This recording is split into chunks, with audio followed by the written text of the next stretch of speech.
Pues muy buenas tardes a todos, queridos oyentes, y bienvenidos a este nuevo programa de La Pica en Flandes. Este programa dirigido al mundo cívico-militar, que tiene ya y emite desde hace ya varios años en Informa Radio y tiene ya pues un público muy fiel, un grupo de seguidores constantes que semana a semana nos consta, hacen comentarios en las redes sociales, lo cual a nosotros nos llena de orgullo y estamos, desde luego, este programa enfocado a él y con la idea de generar debate, coloquio y opinión pública en el mundo cívico-militar. Hoy, de momento, tenemos con nosotros una mesa de lujo. Tenemos con nosotros al general don Juan Cifuentes. Muy buenas tardes, mi general. Buenas tardes, Guillermo. Buenas tardes a todos. Y también está con nosotros don Fernando Platón. Muy buenas tardes, don Fernando. Buenas tardes a todos, igualmente. Muy bien, rápidamente con las efemérides que, como todos los años, nos prepara de forma magistral el coronel Salafranca, el presidente de la Hermandad de Antiguos Caballeros Legionarios, al cual desde aquí le enviamos un fuerte abrazo y nuestro agradecimiento. Las efemérides para esta semana son las siguientes. 22 de mayo del año 1485, la conquista de la ciudad de Ronda. Después de un asedio durísimo, las fuerzas de Fernando el Católico, las fuerzas aragonesas, encabezadas por el propio rey, toman esta importante plaza. Otra fecha importante es 19 de mayo del año 1643, la batalla de Rocroi, donde, bueno, los españoles fuimos abandonados por los tercios de otras naciones, luchamos en cuadro y resistimos todas las cargas, donde tuvo un papel fundamental y muy destacado en la defensa el regimiento Soria, que está considerado el regimiento, digamos, permanente más antiguo del mundo, una gloria de las armas españolas y universales. Fecha importante también, el 21 de mayo del año 1684, la creación del regimiento Pavía. Continuamos, 16 de mayo del año 1746, inauguración del Real Colegio de Artillería en el Alcázar de Segovia. Otra fecha relevante es el 18 de mayo del año 1785, establecimiento para la Armada de la bandera rojigualda, que posteriormente se convertiría en la bandera nacional. Continuamos, 22 de mayo del año 1926, la rendición de Abdelkrim, que contribuye sin duda a lo que es la pacificación y de toda esa guerra del Rif. Continúo con fechas relevantes de nuestra memoria histórica cívico-militar. El 18 de mayo del año 1962 se encuentra un arsenal a la CNT, a los anarquistas, con 700 bombas y 700 municiones diversas. Otra fecha importante es el 19 de mayo del año 1973, fundación del Frente Polisario. Y otra fecha también relevante, en este caso también triste, es el 18 de mayo del año 1999, repito, 18 de mayo de 1999, la suspensión del servicio militar obligatorio. Bueno, el servicio militar, como bien dice el coronel Salafranca, proporcionaba a los jóvenes que lo prestaban una ocasión de conocer gente de otras zonas de España distintas de las de nuestro nacimiento y los formaba no solo en el aspecto militar, sino como personas y ciudadanos. En el ámbito académico, en el ámbito de la formación profesional, tantos cursos que se hicieron, curso conductores, yo me acuerdo, curso camiones, en fin, y luego se ayudaba a muchos a sacar incluso estudios de bachillerato, cursos de inglés, o sea, realmente una pena que en ese momento el gobierno de la derecha, del Partido Popular, de don José María Aznar, decidiera ceder a las presiones de los nacionalistas y suspender lo que era el servicio militar que contribuía a integrar, digamos, a todos los jóvenes españoles en un proyecto militar común y unitario en toda la nación. No sé si mi general y Fernando quieren hacer algún comentario al respecto de esta última efeméride. Bueno, efectivamente se hizo una valoración equivocada pensando que bueno, la situación en España pues iba a ser, no requería un servicio militar obligatorio, no requería que las Fuerzas Armadas fuesen un elemento de cohesión. Sin embargo, el tiempo ha demostrado que ha habido comunidades autónomas desleales al resto de la nación y que ahora no tenemos ese sustento, ¿no?, de que la juventud pueda tener un conocimiento mayor de lo que es España, sus orígenes y su historia. Entonces, pues bueno, pues ocasión perdida y hay que ver cómo la recuperamos. Ya hemos hecho algunos programas de esos precisamente, ¿no? Efectivamente, yo me acuerdo cuando estuve en la Legión, había cantidad de vascos y catalanes, incluso servían en la Legión, cosa que me asombraba, catalanes nacionalistas. Y ahí estaban con su chapiri jurando la bandera, cosa que da una medida de que el problema realmente es mucho más allá de lo que parecemos, de lo que parece, ¿no? Don Fernando, ¿qué opina al respecto? Pues un poco en ese sentido, pues también igualmente es una pérdida de identidad nacional que como en tantas cosas hemos ido dejando lo que es identidad nacional española y por tanto cuando se crea un vacío lo van cogiendo y están aprovechando las identidades regionales de las comunidades autónomas. Y entonces hay que volver a despertar esa identidad nacional.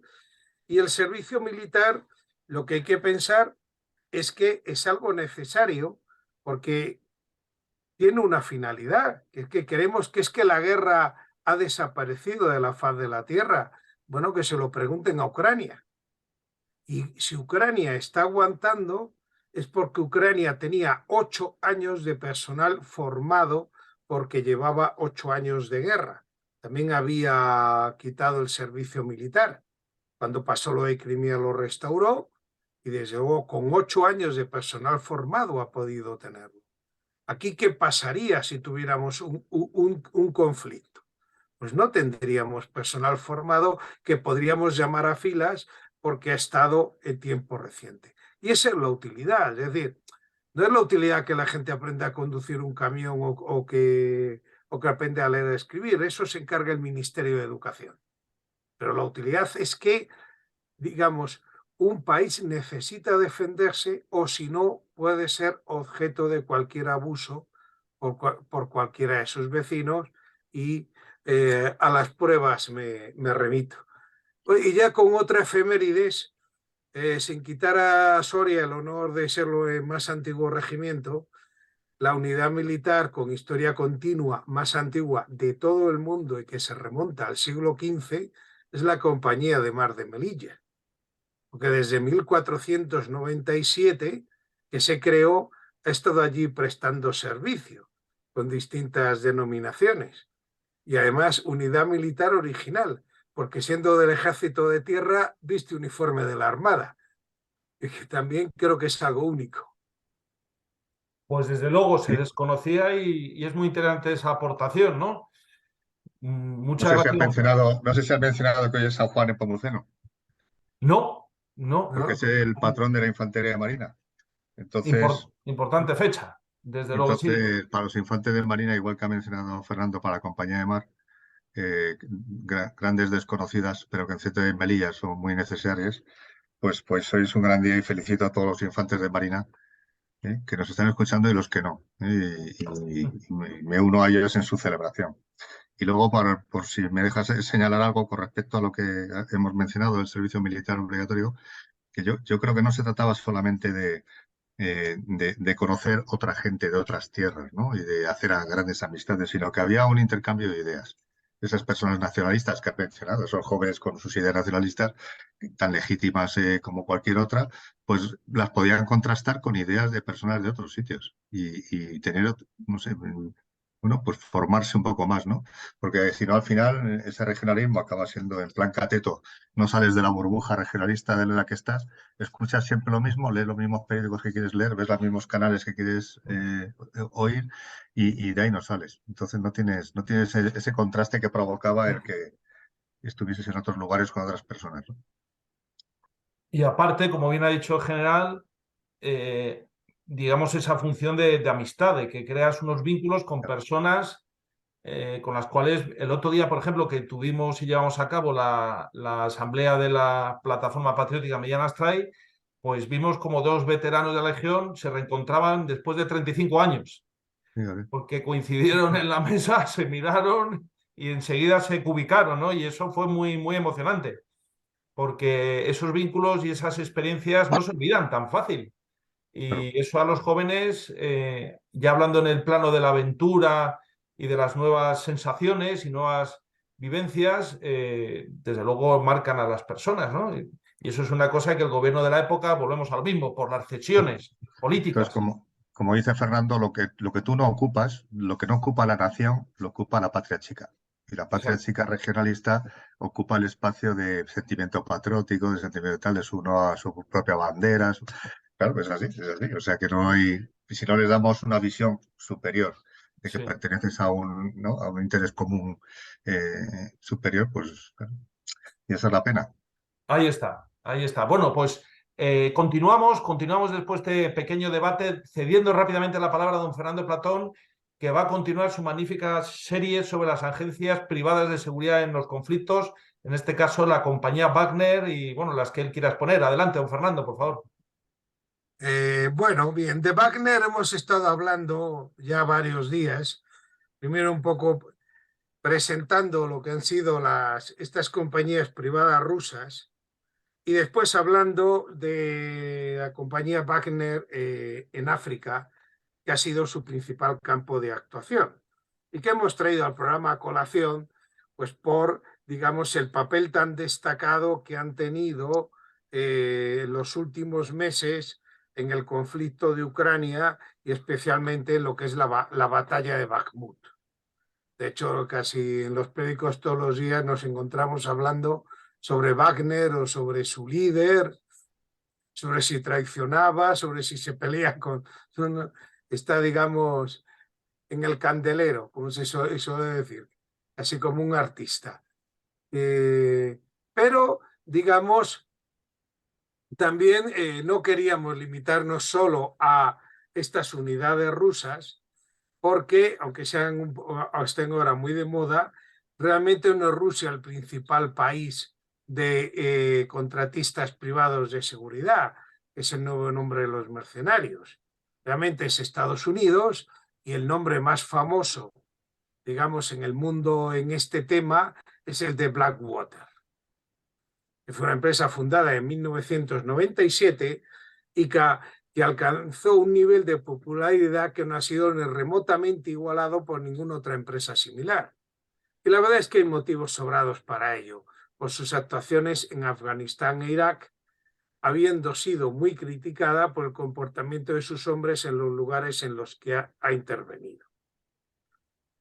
Blackwater existe como una fuerza mercenaria y su crecimiento fue una consecuencia de la desmovilización del ejército de los Estados Unidos después de la Guerra Fría y su extensión excesiva mucho más allá de sus posibilidades reales en Irak y Afganistán.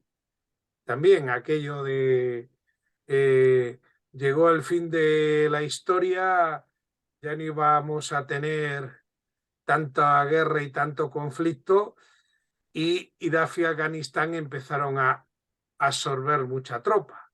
Y las fuerzas, claro, un soldado es un elemento muy valioso. Pensemos que a un soldado lo entrenamos para manejar misiles, equipos de comunicación sofisticados, manejarse en ambientes, digamos, muy complejos y peligrosos, ser capaz de desplegarse, de moverse y utilizar distintos tipos de vehículos, material. Todo ese entrenamiento que lleva un soldado moderno, que son enormemente horas, después lo que no sirve es para tener a ese soldado en labores de vigilancia, protección y guardia de unas instalaciones o un edificio de personalidades. Se está malgastando un valioso recurso. Y entonces, para eso, esas funciones se hacen mucho mejor con una empresa privada de seguridad. De hecho, incluso se está dando ahora en los cuarteles españoles. Muchas veces, para pura labor de vigilancia, se contrata una empresa de seguridad y no se tiene al soldado, digamos, que hemos entrenado para manejar un carro de combate después ahí guardando la puerta. Y que son misiones muy por debajo de las capacidades de las unidades regulares del ejército.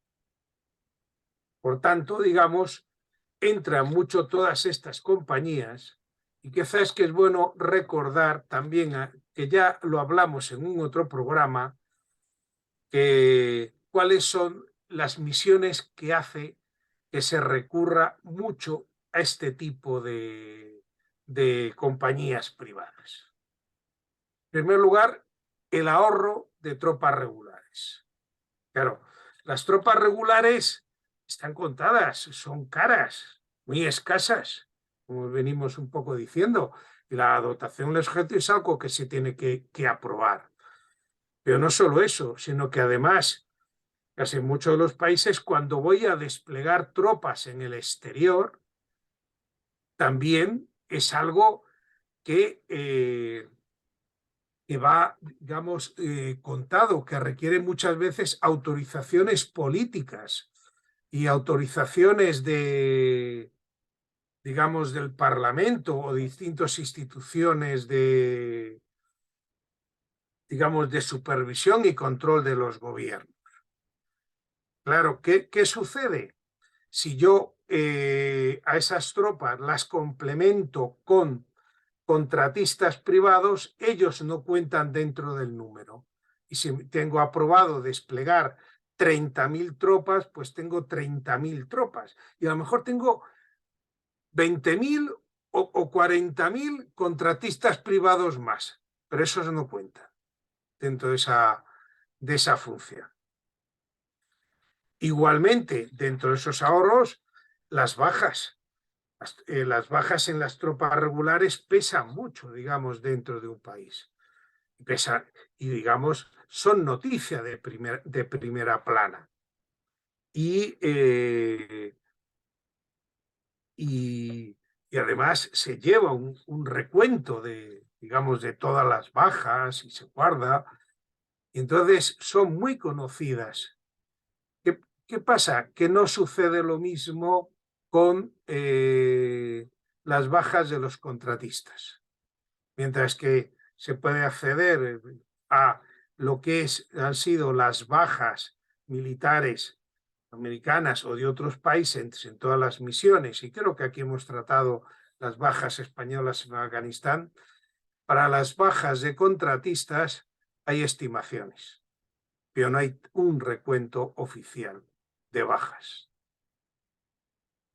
Bien, la otra es la negación plausible y falta de evidencia de actuaciones en zonas de conflicto. Aquí, digamos, era conocida la actuación, pero, por ejemplo, cuando yo quiero intervenir en determinados países y no quiero que esa intervención se asocie a mi bandera o se me asocie políticamente, lo que sí que puedo hacer es facilitar que intervenga, digamos, un contratista al cual facilito, digamos, el que se le pueda contratar bien con dinero o cualquier otra fuente. Pensemos, por ejemplo, como hemos comentado, las actuaciones de Wagner en Libia, financiadas con dinero de Emiratos Árabes Unidos y que, por tanto, no implicaban oficialmente a Rusia. Pero, indudablemente, estaban apoyadas y favorecidas por el gobierno ruso. También hablamos de que las guerras, sobre todo este tipo de guerras actuales, tienden a ser guerras muy sucias, con muchos atentados, casi terrorismo. Son una mezcla de guerrilla, terrorismo, donde muchas veces lo que son las actuaciones y el respeto de los códigos internacionales de guerra es difícil. Y unas unidades regulares están entrenadas para respetarlos. Además, se busca que se respete. Y cuando no se respeta, pues también es porque los países tienen firmada la convención de las convenciones que regulan esta actividad, pensemos en la Convención de Ginebra, y por tanto, digamos, mancha al país. Cuando soldados regulares no la respetan. Por el contrario, cuando no la respeta un contratista privado, pues digamos son civiles y son actuaciones de personas privadas y ellas, digamos, esas compañías no han firmado las convenciones ni hay obligación de supervisar. Por tanto, digamos que facilitan actividades de guerra sucia. Y también al mismo tiempo poder desplegar estas compañías permite obtener apoyo político de determinados regímenes, que también lo hablamos con el caso de Wagner en Sudán y cómo facilitó, digamos, la explotación de las minas de oro. Bien, pues todos estos temas que se dieron en las guerras de Irak y Afganistán favorecieron mucho el desarrollo de todas estas compañías, que podían contar con hombres preparados, acostumbrados a la disciplina y vida militar, que estuvieran al margen de la posibilidad de que surgieran incidentes con la población civil que empañaran la imagen oficial de tropas de Estados Unidos, que no estuviesen bajo autoridad de la jurisdicción militar del ejército y que podían escapar mejor del control de los organismos internacionales.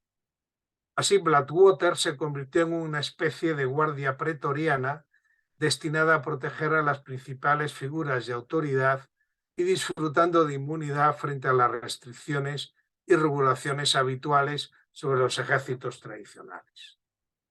Así, en 2008 disponía ya de unos 2.300 hombres desplazados en 9 países, incluyendo los Estados Unidos. Posteriormente, pues fue creciendo. Al igual que otras compañías similares, disponía de una reserva de antiguos soldados de las Fuerzas Especiales de Estados Unidos, soldados retirados de otras unidades y personal de alta capacitación, desde bomberos a especialistas en rescate y desde antiguos policías a personal administrativo, llegando a superar los 20.000 hombres. La enorme cantidad de dinero a su disposición y el logro de beneficios muy altos permitió a los gestores de Blackwater ampliar su equipamiento con material y equipo muy avanzados, dignos de muchos ejércitos modernos, y ampliar su capacidad operativa. Además, sus gestores, bien asesorados, crearon una adecuada estructura de sociedades especializadas para mejorar su eficacia, lo cual llegó a convertirse en un enorme holding en que se agruparon hasta una docena de empresas subsidiarias que se organizaron en relación a sus funciones cada vez más especializadas. Digamos, esa privatización de la guerra de la que se hablaba en otros programas. ¿Cuáles eran de estas empresas? Pues tenemos Blackwater Training Center, que se dedica a la formación, entrenamiento de personal y adaptación de cualquier entorno de operaciones en que fuera precisa la intervención. Está en Carolina del Norte, en el condado de Arlington, y ocupa unos 7.000 acres de terreno. Y allí se ofertan cursos hasta de 1 año de duración por organizaciones públicas y privadas, y permite el entrenamiento de francotiradores, combate cuerpo a cuerpo, conducción profesional, escolta de personalidades, es decir, todas las misiones de una empresa, digamos, de seguridad muy especializada y compleja. Después tenemos Blackwater Target System, que suministra los blancos de acero que se utilizan en los entrenamientos con armas en el centro que hemos descrito anteriormente. Y tienen hasta una empresa de fabricación porque se gastan por miles. Es un entrenamiento muy intensivo y muy aprovechado. Y también se encarga de facilitar los barracones, las estructuras con las que se simulan ciudades, pueblos, construcciones civiles e incluso fortificaciones que se montan para el entrenamiento de personal y adaptación a cualquier tipo de entorno de combate, ya sea de campo abierto, rural o sobre todo urbano, que además, digamos, es en estos casos el entorno, digamos, de combate en auge. Y adaptado además a la zona geográfica del mundo que se desee. Sí, por tanto, allí pueden simular lo que es desde un pueblo afgano hasta una aldea de las montañas de Colombia o un barrio de Kabul. Tenemos Blackwater Security Consulting, nacida en 2001, que es una empresa consultora de seguridad que en Irak desempeñó funciones de protección de funcionarios, personal de gobierno, compañías, instituciones internacionales y en algunos casos instalaciones importantes, pero no estratégicas, que se las controlaba el ejército, por lo que sus actuaciones no difieren mucho de lo que habitualmente se considera una empresa de seguridad. Blackwater K9 o K9, que es la sección dedicada al adiestramiento de perros policías de detección de drogas, explosivos y uso militar. Blackwater Airships o dirigibles, que se creó como una gestora creada en enero de 2006, que fabrica dirigibles para control remoto, empleados para vigilancia, seguridad y fotografía aérea. También tenemos Blackwater Armored Vehicles, que es una gestora del parque de vehículos blindados y acorazados de la compañía, que era muy amplia y se organizó cuando adquirieron los transportes acorazados Grizzly APC, que son unos vehículos acorazados diseñados específicamente para Blackwater y que pueden ser aerotransportados. Y ya por último, Blackwater Maritime Solutions, que da respuesta al mercado creciente de la seguridad marítima y protección de buques en zonas amenazadas por la piratería como Somalia. Esta división empezó con funciones formativas específicas para acciones navales, llega a contar con un lago artificial y simuladores de cascos de embarcaciones para el entrenamiento de personal, y finalmente adquirió un buque de combate, el MacArthur. Su nivel de calidad es tan elevado que incluso la ha utilizado la Marina Americana. O sea, ya vemos que cuando hablamos de Blackwater hablamos de un holding multinacional y una gran corporación, como puede ser cualquier otra gran empresa. Para poder llevar a cabo sus misiones, Blackwater dispone de un equipo y material digno de un moderno ejército. Por ejemplo, helicópteros Hughes MD-530 para operaciones especiales y de acción inmediata, helicópteros Sikorsky S-92, son ya más grandes de transporte de equipos completos de tropas, helicópteros Bell 412, empleados principalmente para el transporte de civiles, vehículos blindados RG-31, que los utilizó para la ruta que unía la zona verde de Bagdad con el aeropuerto. Es el mismo vehículo que España adquirió también para proteger en Afganistán a la tropa en sustitución del BMR.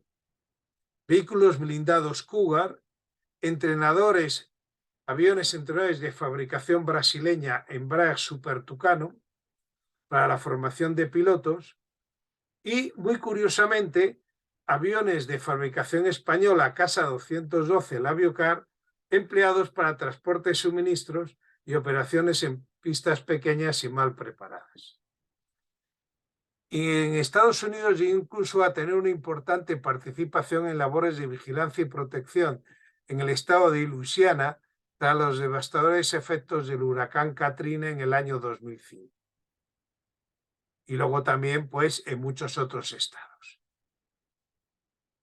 Según varios testimonios de prensa de Estados Unidos, sobre todo el New York Times, el personal de Blackwater estuvo implicado en acciones ilegales en suelo iraquí, desde detenciones arbitrarias ilícitas, acciones que, de acuerdo con las funciones que tenían establecidas, debían estar reservadas a personal del ejército estadounidense y no una compañía privada.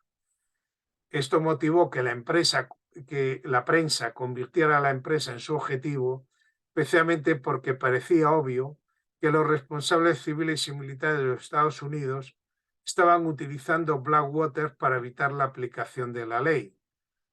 Un buen ejemplo es que Paul Bremer, recordemos que fue el administrador de Irak al comienzo tras la ocupación, antes de abandonar Irak firmó la Orden 17, en que otorgó inmunidad al personal de Blackwater en contra de cualquier aplicación de la ley nacional iraquí, lo que les daba un poder enorme, además de un privilegio que resultaba humillante para los iraquíes.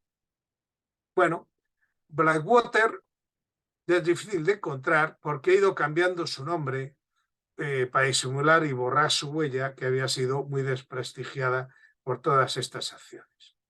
Primero, en octubre del 2007, cambió su denominación a Blackwater Worldwide.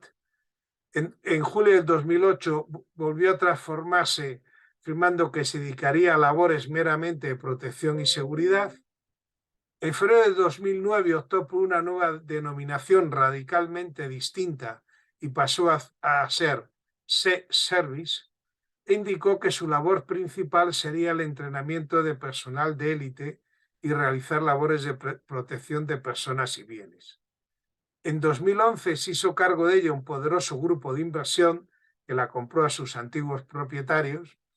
Digamos, ya el capital acabó en el capital riesgo, y todas las divisiones y sociedades se integraron en el grupo Academy. Posiblemente ya en 2014 se fusionó con la compañía también del mismo sector, Triple Canopy, y pasó a tomar el nombre de Costellis Group, con el que ahora es conocida y con el que se puede encontrar la página web y ver las actividades que actualmente realiza. Y esta un poco ha sido toda lo que es la historia reciente y cómo cambió Blackwater. Y bueno, espero que haya sido de interés y no sé si tenéis algún comentario. Por supuesto que sí, don Fernando, muy agradecidos por la exposición. Mi general, por favor, ¿tiene algún comentario? Sí, la verdad es que ha sido muy, muy interesante, Fernando, y muy, muy bien documentada. Pues sí, has ido enumerando todos los aspectos que yo creo que convirtieron una actividad ilícita, escondida, oculta y que nadie sabía nada de ella en algo perfectamente legal. Es decir, es una empresa más apoyada por pues, todas estas condicionantes que hace que los gobiernos occidentales consideren el empleo de esta externalización de la seguridad, que no deja de ser más allá de una empresa que te puede dar una serie de incentivos y de condiciones en beneficio y en apoyo y en ahorro de las fuerzas regulares, ¿no? Se me han ocurrido algunas cosas que no sé si Blackwater se está haciendo ahora, pero por ejemplo, en la parte formativa, aparte de instructores de combate, ¿no? Para zonas determinadas donde Blackwater u otras empresas de seguridad, otros contratistas hayan estado desplegados, pueden servir como instructores de combate de fuerzas regulares antes de su despliegue, ¿no? Pero hacer de enemigo en la preparación. En España tenemos unidades propias de soldados que hacen de enemigo en los campos de maniobras nacionales y que se enfrentan en el combate de doble acción a las unidades regulares. Bueno, pues a lo mejor podemos utilizar a este tipo de empresas, ¿no? Igual que las utilizamos para proteger y dar seguridad a un cuartel con un bajo índice de ocupación, pues ¿por qué no? Además seguro que lo hace muy bien de enemigo. La protección de buques civiles en aguas peligrosas. También yo creo que es un tema que sí que están utilizando algunas navieras y mucho, claro, para embarcar personal de estas contratistas, de estas empresas, y que les protejan en caso de ataques de piratas, etc. Bueno, hay un reconocimiento legal que hace que tengamos que convivir y sin poder decirles nada en operaciones, ¿no? Yo me he encontrado con ellos y siempre ha sido, la verdad, un engorro. O sea, sí ha sido una preocupación. ¿Por qué? Porque no te decían lo que hacían, no te decían dónde iban, no te decían para qué estaban allí. Pero eran occidentales, eran de un país de la OTAN y les tenías que dar de comer y acoger, ¿no? Y intentabas sonsacarles, o al menos decirles, si vas a liarla, que no sea en mi zona. Si vas a hacer algo que no sepamos. En fin, que muchos hemos tenido que convivir con ese tipo de unidades que existen y que habrá que aprender a convivir con ellas. Muy bien. Gracias, enhorabuena, Fernando. Bueno, lo de la seguridad marítima es poco conocida, pero es todo un auténtico mundo. Primero, porque la piratería la hay desde el inicio del comercio marítimo, pero sobre todo ahora hay también mucha restricción a que barcos civiles lleven armas. Fernando, dice Guillermo que se va a acabar el Sí, tiempo. Pues sí, soy muy rápido. te emplazamos para que sigas en el siguiente programa. Muy Sí, rápido. sí. Que para que los barcos puedan llevar armas, hay armerías flotantes en que cuando van a atravesar una zona de peligro, recogen las armas y cuando salen de la zona de peligro las dejan. Y hay armerías flotantes, nada Sí, más. sí. Muchísimas gracias, don Fernando, mi general, por tan magnífica presentación. Nos emplazamos a continuar dando detalles de esta cuestión y les emplazamos, queridos oyentes, también a que sigan con nosotros, porque en esta segunda parte vamos a tratar el tema de la el uso o la politización de las Fuerzas Armadas por parte de nuestra casta política. Sigan con nosotros, por favor.